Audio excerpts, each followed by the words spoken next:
Este capítulo es el último que hablo sobre el Imperio Bizantino. En él vamos a escuchar cómo se produjo la toma de Constantinopla en el año 1453 por los turcos otomanos, poniendo el fin a Bizancio y a la Edad Media también. En los siguientes episodios nos introduciremos en el Imperio Islámico, por supuesto, cargado de increíbles acontecimientos. Pero ahora volvemos a Bizancio. Escuchemos.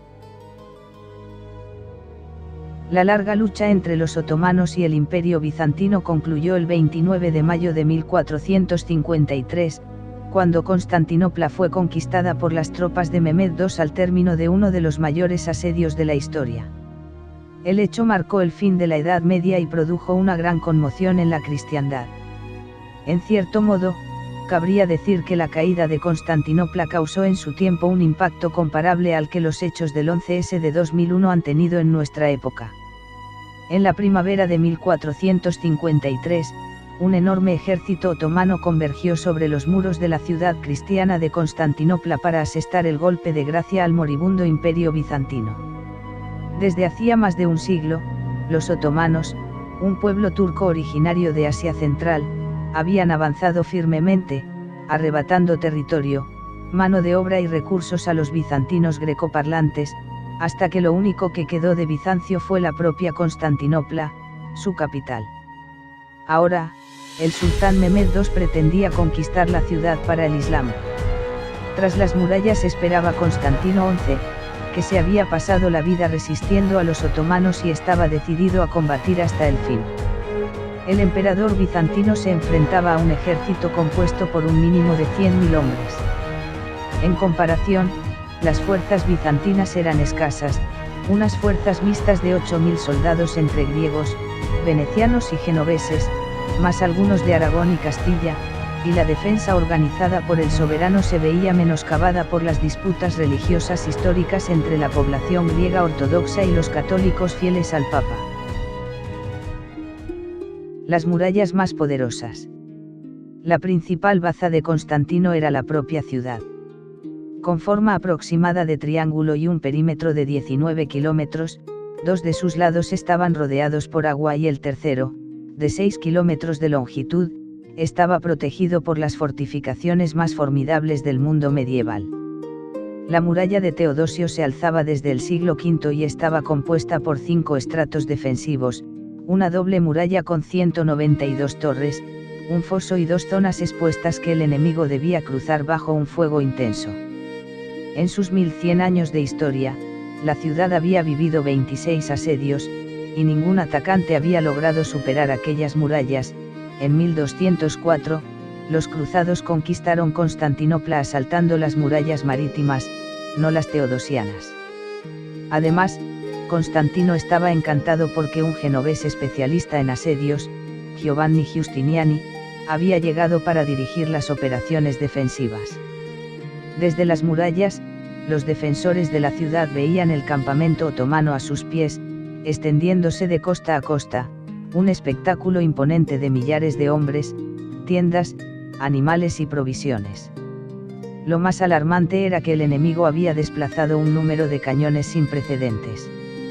Mehmed había reunido 70 de ellos, incluido un supercañón enorme, bautizado como Basílica, que fue transportado desde la ciudad de Edirne, a 225 kilómetros de distancia, y que estaba diseñado tanto para bombardear las murallas como para aterrorizar a la población.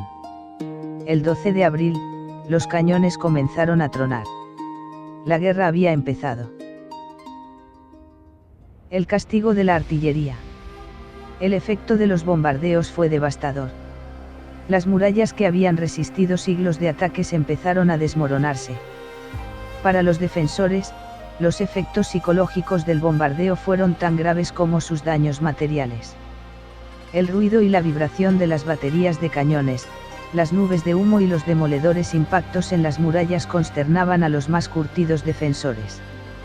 La población civil lo consideró una señal del apocalipsis y corrió a rezar a las iglesias. De repente, parecía que las grandes murallas que habían defendido la ciudad durante 1.000.000 de años habían quedado obsoletas. El bombardeo se prolongó durante días. Sin embargo, tras la conmoción inicial, los defensores recobraron el ánimo y Giustiniani improvisó una solución ingeniosa frente al poder destructivo de los cañones. Ayudado por el pueblo, construyó barreras improvisadas con piedras, matorrales y mucha tierra, culminadas con barriles llenos de más tierra para las almenas. Los terraplenes resultantes neutralizaban asombrosamente bien el impacto de los proyectiles de piedra, que eran amortiguados por la tierra, como cuando se lanzan piedras contra el barro. Pequeños grupos de asalto actuaban de noche, retirando los cascotes caídos para evitar que los otomanos construyeran un puente. Cuando estos lanzaban algún ataque sorpresa, eran acribillados con arcos, ballestas y armas de mano primitivas. Mehmed necesitaba actuar con rapidez. No podía mantener a su gran ejército indefinidamente ante las murallas. Sus tropas no habían llegado allí impulsadas solo por el espíritu del Jihad, sino también con la intención de saquear una ciudad considerada inmensamente rica. Las esperanzas de Constantino XI se concentraban en la llegada de una flota de apoyo desde Italia. Sin embargo, lo que el 12 de abril contemplaron los defensores de la ciudad fue una imponente flota otomana recién construida y enviada para bloquear las vías marítimas de suministro de la capital bizantina. Una semana después, 3 grandes veleros genoveses arribaron por la desembocadura del Bósforo, cargados de provisiones y de hombres. Era evidente que tendrían que abrirse paso combatiendo. La nueva flota otomana, formada por galeras bajas y rápidas, corrió a interceptarlos, pero desde las cubiertas y mástiles de los altos veleros cayó sobre las naves otomanas una formidable lluvia de flechas que les impidió abordarlos.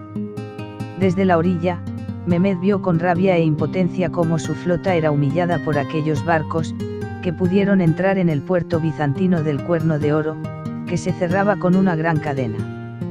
En la guerra psicológica, los cristianos interpretaron estos sucesos como una señal divina de su próxima victoria mientras que los ánimos decayeron en el campamento otomano. Pese a ello, los cañones seguían disparando. Los defensores trabajaban sin descanso para reparar sus murallas y los otomanos lanzaban ataques nocturnos que eran repelidos, aunque a cada asalto el número de defensores iba menguando y aumentaba el cansancio. Mehmed, aún dolido por la derrota naval, estaba decidido a neutralizar la flota cristiana del Cuerno de Oro. Sus naves realizaron varias incursiones con la intención de romper la cadena y atacar el puerto, sin éxito. Aún así, tenía la enorme ventaja de disponer de una cantidad ingente de hombres y resolvió el problema con un plan audaz. En gran secreto, instaló un camino de rodillos de madera engrasados desde su puerto hasta la parte alta del Cuerno de Oro y lo usó para trasladar, por tierra y en plena noche, 70 embarcaciones de su flota. La mañana del 22 de abril, los defensores de Constantinopla vieron horrorizados que las galeras otomanas eran echadas al agua, listas para acechar a la flota cristiana. El asalto final. Quedaba claro que aquella batalla iba a librarse a muerte y que el asedio se aproximaba a un punto crítico. La atmósfera en ambos bandos era febril.